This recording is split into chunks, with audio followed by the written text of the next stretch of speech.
And then all of a sudden, Eddie hits the music, for us. Well, he has to. Yeah, Right? got to be on time. And I noticed that their conversation ends. Like, it just ends right there. Mm-hmm. And it was like they were right in the middle of a very comfortable conversation. Like, Sure. Just going back and forth. That's what they do. Eddie plays the music. They stop. And it's just like Jerry goes one way, Al goes the other. It's over with. I mean, I know it's kind of like us, but we end the show with like, hey, goodbye. Have a great day. Yeah, it's always New York State class and all that crap. Yeah. So, but it was just a weird thing to me, like that their conversation just totally ended.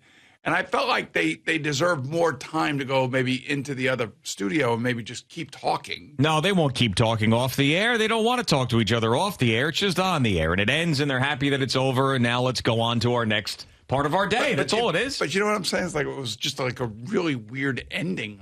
But it's a weird ending every day. But there's some days when they're just dying for that thing to end. Yeah. It is true. But it seemed like today guys were comfortable. You were chatting. You were sitting over there like it wasn't even like there was a microphone in front of you. You're right, though. But he's right. There's some other days I'm like, what else? And I'm looking up and I'm looking at the time and I'm like, he's got to hit that thing soon. Well, we can make it to where you'd have to clear it with Steven and the higher ups over there, but you can make it where they just kind of fade into them and they end it when they want.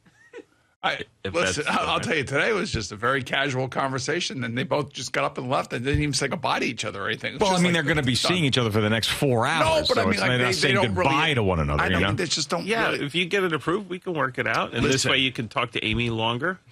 Right, but you guys, I don't know. It's just a very kind of unique thing how it just stops, and then Jerry walks out. It just, I don't know, just felt weird to me this morning. I don't know why. Okay. All right. This whole Zach Wilson thing. Everybody's jumping on either on him or they're talking about Taylor Swift and whether or not she's coming to the game. Now, I did a little digging yesterday, and there's no official like Taylor Swift is going to be at the game. Everybody's assuming, and I don't know why ESPN went with this earlier in the week. I did a couple reports out there from some NFL guys, I thought. Is that the one that Jordan Schultz, that guy, put it out there? Is that what it was? Unless she's, tight with Taylor's group or anything. Now, the interesting thing is, like, all right, if she does go where she's sitting, the tickets are spiking. People are, maybe bringing their daughters or the Swifties in their life to these games now just in case they can catch a glimpse of her. And I was just thinking, like, the opposing team gets a suite, and I think the Chiefs are bringing in like a lot of their sponsors to this game. So I can't imagine that they would put her in that gaggle of people. Okay. If the Chiefs were doing this, I don't know. I'm assuming there may be a suite or two that could be available with that, but it wouldn't be great seats. I guess she could use the New York Giants suite. Right, because the Giants don't use it for the Jet game, and unless I think maybe an opposing owner would say, "Hey, can I use your suite?" So what are you getting at? That there's maybe a place that they can't put her, so they're going to tell her no? I don't know what they'll figure it out if she wants to go to the game. Yeah, somebody's ass will be out of a suite and she'll be in it. No, they'll definitely figure it out. And plus, obviously, she just had her tour there. Yeah, I mean, so they're very tight with the stadium authority. Right, so if she wants to go, they'll figure it out. So I don't know why you're going through each and every suite to see where she's going to get in there. I mean, she'll get in there. I have to tell you, I'm fascinated by the whole thing. You know that. I don't know why. I just tell. am. I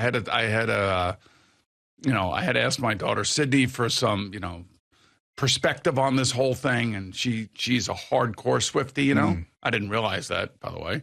But she's got the whole thing down. She understands exactly what's going on and how happy people who love Taylor Swift are for her in this moment in time, actually dating a real man.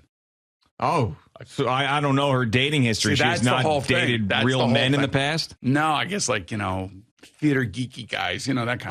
Oh, okay. Like you look at Al. Like not like an alpha situation. No, they're like thin rock guys. Okay. Emo rock guys. Rockers. That whole thing. So now this is like douchey rockers. Sleepy douchey rockers. Yeah. Oh, man. And Sid was giving me the lowdown and the perspective on it. Okay. Which is what? That everybody in her life is really happy about this because, he's a real man. He's and as we all know Travis to be. Yes, we do. We know him to be a real man. He's one of the greatest tight ends we've ever seen play. And He's going to have another opportunity on a national stage to flex, and so are the Jets. I mean, and as I said yesterday, and there was more questions about it, just more and more. I think it was a DJ Reed who was asked about it yesterday, and he's like, shout out to Taylor Swift, but I'm trying to win a football game. And I'm trying to put myself in the shoes of those guys, and they just have to be livid. And what you're telling me about how the sideline is just going nuts during the game and how bad it is, and it's worse than we could have ever imagined, about how frustrated everybody is, and then they got this game coming up. They're a 10-point underdog at home on a national TV game. Up to 10 now, huh? Well, it's 9.5, whatever. And you've got the entire media asking you about the girlfriend of the tight end on the opposing team. And there's probably nothing that they can do about it. They probably just are incapable of winning the game because of the offense that they're going to be throwing out there and the quarterback that they're going to be throwing out there. And I hope to God it would be awesome. And I know that there's a lot of people, because I've been all over Zach Wilson and thinking he can't play, that probably think that I want to see him play poorly. I don't. I will be going nuts if the Jets end up winning this game and Zach Wilson plays well, and the Chiefs had to get on that plane with their tail between their legs, and Taylor Swift has to take her private jet somewhere, all disappointed because the Chiefs lost. That'll be the greatest thing ever. Travis Kelce's going to be spending a week. They'll play a game on Sunday night, and Andy will probably give him Monday and Tuesday off. He'll be here. He'll be right here. He'll be right down the street. If they win, if they lose, I don't think so. His ass better be back there watching film. I'm sorry. Oh, come on. It's Travis Kelce now, man. Come on now. He doesn't get what? You're telling me he gets the James Harden rules? I'm not saying that he's getting James Harden rules. That's nobody gets that. He gets to hang out here and not fly back with the team? I'm telling you, this is, this could be see you Wednesday. What is this, Urban Meyer all of a sudden again? It's a see you Wednesday moment. Like, see you Wednesday? Yeah, that's when they see you win. Next Tuesday, maybe. When they win, when the team wins, everybody's in the back of the locker room going, see you Wednesday. They want Monday and Tuesday off. What if they don't win? Well, then what? Your ass is on the plane. We're back. We're practicing. You just lost to the Jets and Zach Wilson. You ain't hanging out with Taylor Swift and Tribeca. My ass, you are. I wonder. I gotta wonder if Andy Reid's playing like Taylor Swift music at practice. To have the offense go through the noise situation. You know how they do that. Yeah, they play sure. Music. Yeah. And if Andy had some, I'm sure Andy's having a lot of fun with us. Well, I mean, if they're going to try to recreate what MetLife Stadium's going to sound like on Sunday, just pump booze in the entire time during practice, because that's probably what you're going to hear for most of the game. Yeah. Yeah. I mean, it could get ugly. The fact that we're sitting here talking about this and this being the big story going into Jets Chiefs is disheartening. It's discouraging. It stinks. All right, this was supposed to be a great New York football season, and the only thing interesting about this game is who the tight end is dating. Well, speaking of tight ends, getting waxed. Yeah. The U.S. Ryder Cup team got waxed today. They lost all 4 matches. I know. They're down 4-0. I know. Once again, everything that I want to happen in sports does not happen. Right. Every single thing. I want Damian Lillard on the Knicks. He goes to the Bucks. I want the Jets and Giants to have a great season. They might both be 1-5. I want the U.S. to win the Ryder Cup. They're down 4-0 after day 1. I mean, it's I don't know what. At least I'm okay in my picks. I'm the only one over 500 in the picks. Yes. It's the only thing I got going for me right now. I still got 1 knockout entry. That's it. That's all I got. Sports. Why do we do this to ourselves? Yeah, we got 4 inches of rain coming. I mean, you got Victor Hovland out there with holes in 1 on par 4s yesterday in a practice round. And he comes out there and beats the hell out of the U.S. Oh, my God. Poor Ann Ligori's out there in Italy probably crying in her gazpacho. What do you mean?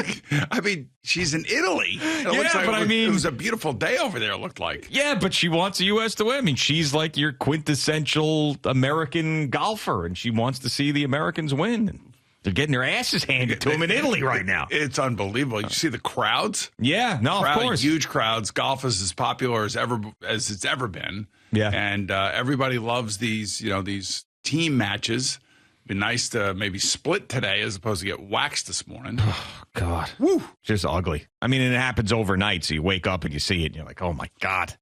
What a mess. What a mess is right. And speaking of beatdowns, too, how about the Detroit Lions, a team that I did not believe in coming into the season, didn't love the hype of them. They're now 3-1. They go into Lambeau, and they absolutely crush the Green Bay Packers. And I look at teams in the NFC, and, of course, we're going to be talking about the Cowboys and the 49ers consistently throughout the year. Those are the two best teams.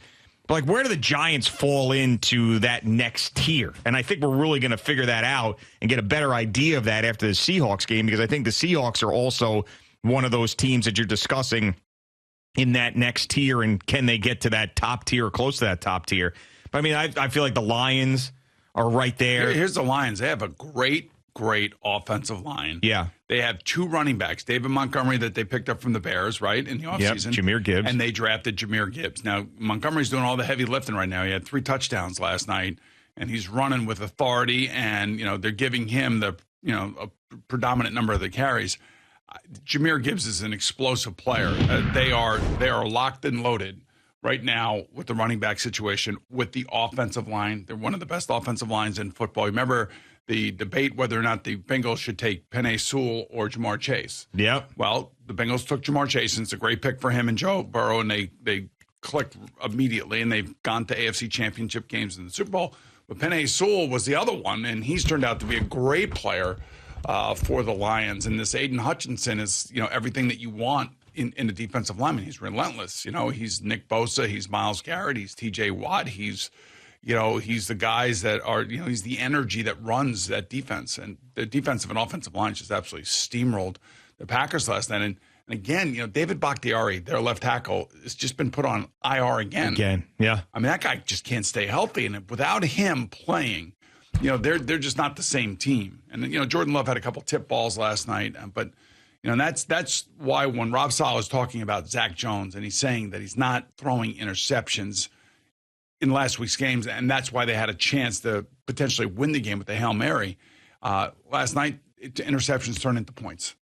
Yeah, and I was watching this game last night. I know Jared Goff throws that pick right away, but it really didn't affect them in the first half as they end up rolling right by them. But can Zach Wilson be Jared Goff somehow? Can he just do that? Because Jared Goff's not spectacular, and yes, he's won a bunch of games, and with McVay, they went to a Super Bowl, and I understand. But can he just do that? Can he rely on a running game?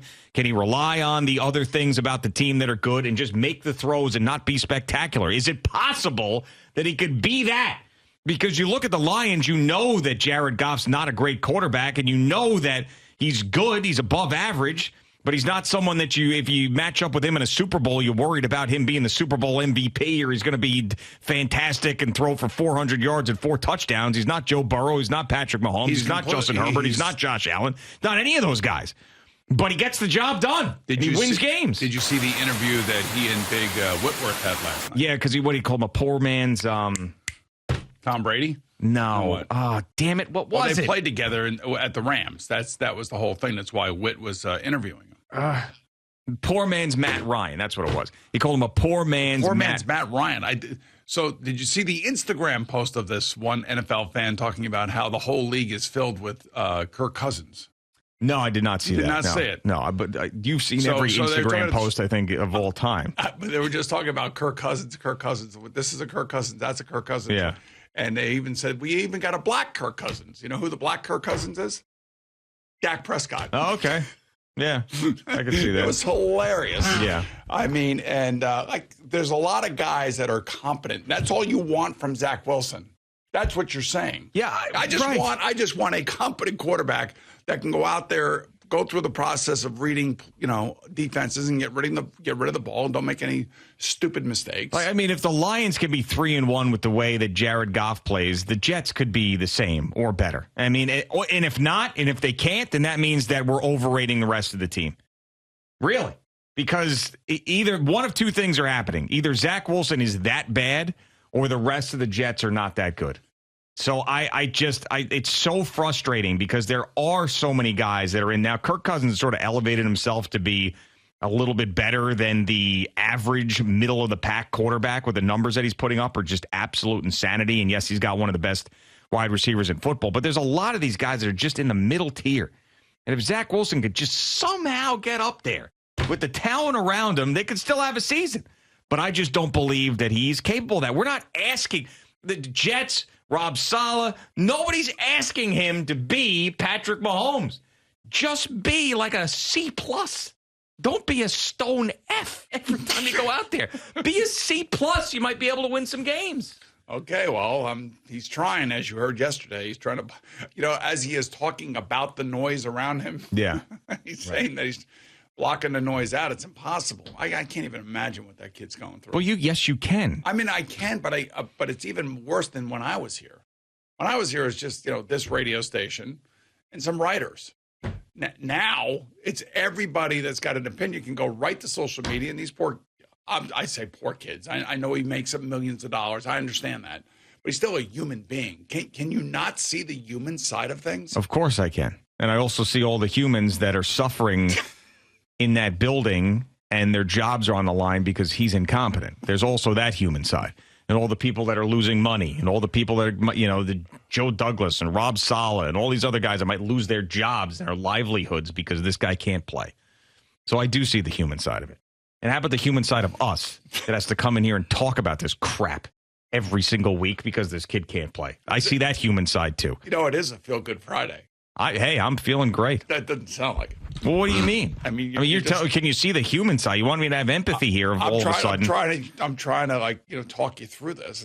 Next time, when Kyler Murray gets healthy and you start trashing him again, I'm going to be like, don't you see the human side in this? This guy is a human being. That guy got $250 million. Dude, he got a second contract. Yeah, okay, fine. So, that human being. You were trashing him before he got the contract, too. That human being can get on a plane. Some reason and go anywhere he wants in the world. It's funny because this kid is trying to figure his way out, and it's been like 3 years of just like boom, boom. Well, hey, I mean, you get what you put in, right? You get out what you put into it. Here's the thing about all of this is, they draft Zach 3 years ago, and they say, okay, you're the starter. You got a new coach, you got a rookie offensive coordinator. We got different players running all over the place, and you're the guy. And then 2 years later, we got a Hall of Fame quarterback that wakes up from a darkness retreat and goes, Jets! And here we are. Yep. I mean, it's the craziest thing ever. Well, I mean, you said it. The Jets need to stop babying this guy. It's time 100%. To all that stuff. But yet you still have these baby Zach Wilson takes about let's support him. There's a human side. Let's give him a little, put on a little onesie and give him a little bottle. Wait a minute now. That's what I mean. That's basically what you're doing. I did not say it that You're way. putting Zach Wilson's mouth up to your teat and you're breastfeeding him. That's what you've breastfed this man the entire week. Say it that way. That's what you're doing. Sorry for him. I'm just yes, you do. You feel sorry for him. I'm sorry. I'm just trying to look at the human side. Look at the human side. When do you look at the human side? You're an extremely hardcore individual. Like it's either you're all good or you're bad. I mean, even called Kirk Cousins bad, and then you tell me what all great numbers he puts up and everything. No. Listen, I've changed my tune on him for 2 years now. Somehow you don't understand that. Daniel Jones is not going to be the quarterback of the Giants next year. I know that. All right, you thought Dwayne Haskins was going to be a star. We could do this all day. We can go back and forth, but you started it, not me. I didn't start it. Well, I'm just saying I'm not contradicting myself like you are. You're making fun of me. You're having time for them to stop babying them. They have this own personal quarterback coach there. Stop babying this kid, and then you come in here all week, the rest of the week, going, "Oh, I feel so bad for him. I just see the human side." That was 2 years ago. Everybody's so hard on him. That was 2 years ago. No, it was Monday. No, you came in and said, "Stop babying this kid." Right, Monday. But I'm just saying, 2 years ago is when he had his own personal quarterback coach. Remember they brought in that guy Beck? Yes, not the singer. Yeah, John Beck. It was a John Beck. I don't remember who the hell it was. That's what I was talking about back then. Yeah, back then, but they're still doing it. I know you're feeding into it. I'm not feeding into it. You babying this kid. Man. I'm not babying anybody. You don't hold his feet to the fire. Jeez. Yo, man up and let's play. I tell you, if he was on any other team, he would be on the bottom of your shoe. But for whatever reason, this guy, you've got him in this little bubble, little porcelain Zach Wilson. And you want to punt the bubble. I'm sick of it. This business, nobody gets this many opportunities when you're that bad. Just the way that it is. I know. I'm sorry. What do you want me to say? Nothing. I don't want this is the top of the top. This is the NFL. If you're that bad, you shouldn't be playing. Hey, the Jets knew he shouldn't have been playing. That's why they went out and got another quarterback. Hey, look, I'm not arguing with your opinion. I'm not here to argue your opinion. You can have your opinion. I value your opinion. I take your opinion very seriously. All I said is that there was a human side, then you just snapped. By the way, did you think that Daniel Jones was going to get $40 million? Were you sitting there? I did not. I thought he was going to get $33 million. So it was just me that was wrong about that. Yeah. Okay. No, I thought he was going to get 30. I said $33 Not before million. the season, you didn't. I said he was playing for his future. And you said, all right, yeah, we knew that. That was a fact, obviously. Yes, and I thought about $33 million. I never thought in my wildest dreams. Not before the season did you think $33 million.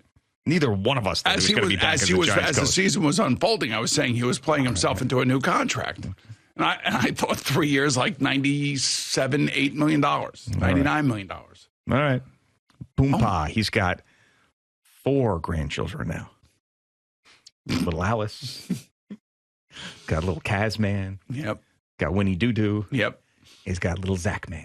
Little Zach Man. Little Zach Man. Oh, Boompa, thanks for having me. As we get closer to the game, you know how the coaches are on your ass all week long. You know how, except for Rob Sala, Joe wiping Zach Wilson's ass. Remember Joe Sip was all over you, like all week long. How miserable he was, and how you guys were brutal. You stunk. Yeah. Remember? And then all of a sudden, game day comes. Mm-hmm. Then what?